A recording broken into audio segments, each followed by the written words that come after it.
So we have a viewer from Laverne who's concerned about infrastructure repair and wondering whether the state demographer or state economists have any views on what the best way might be to fund infrastructure repair, or are those the kinds of issues that you get involved with? Any thoughts on that? Well, I can certainly talk about the importance of it.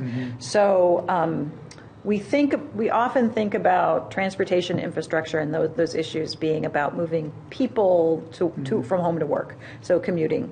But remember I said earlier that we have a wide number of industries represented in Minnesota, including manufacturing, and agriculture, and mining, and logging. And so we also need infrastructure in order to move things around the state. So inputs to the places where things are getting produced, and then the products have to get moved to where they can get exported. And so it is a cost to businesses when that, say highways, for instance, highways and bridges are in disrepair, and so they can't get their employees from one place to another or their goods from one place to another. So that's an important aspect of infrastructure development. We talked about worker productivity being important in this environment of slow labor force growth.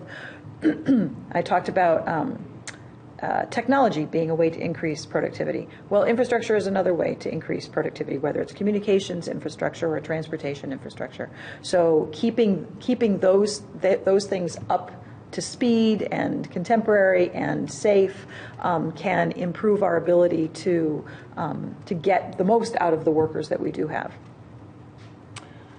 And do you get involved in comparing infrastructure in Minnesota as compared to other states, or is that something else that somebody else gets involved in? I haven't done that specifically, no. Okay.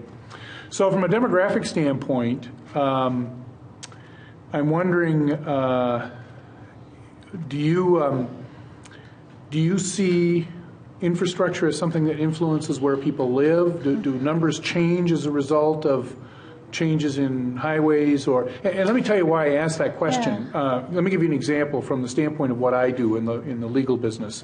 The judicial branch of the state of Minnesota has recently been involved in an experiment, not an experiment. We're automating large amounts of what we do, and so we now have a number of workers, many workers, who are no longer tied to specific locations, and so they're essentially telecommuting.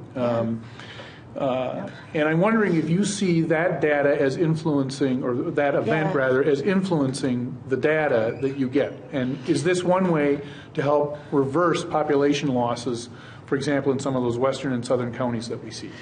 Really long question. You see where I'm going. I'm thinking of a couple of different threads here. One is that just historically the growth that we've seen in Minnesota has been up along that I-94 corridor. So it absolutely does happen that there is a connection between where people can move, where it's typically commuting patterns, I think, that's driving that. Where can people live and also commute within a reasonable time frame?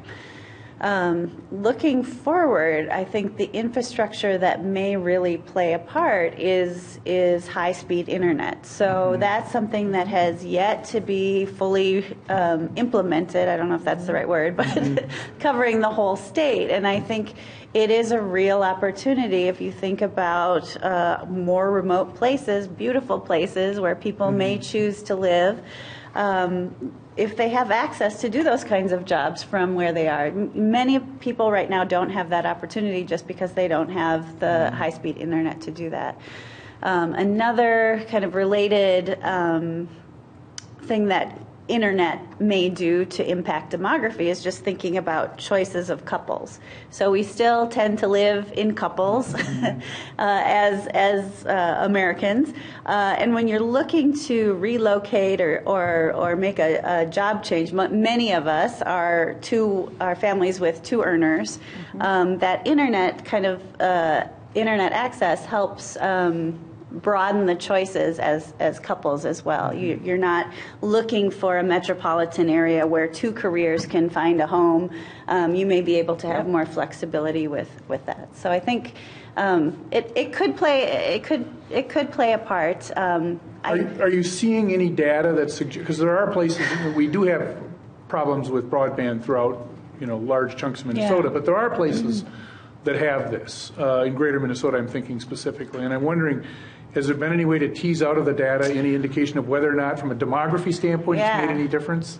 I think that would be fascinating. I haven't done it yet, but I think it's a great idea. It's something that would be really So interesting. that's your to assignment see. till the next time we gather is to come back with information on that There's one way so or the many other. good potential projects. I wonder if another way technology may have an influence is in delaying some of those baby boom retirements. Yeah. That, someone reaches retirement age and decides, I don't want to retire full time, I want to work part time, or I want to work part time from home, and the technology will make that possible for me. So keeping their participation up longer. Yeah.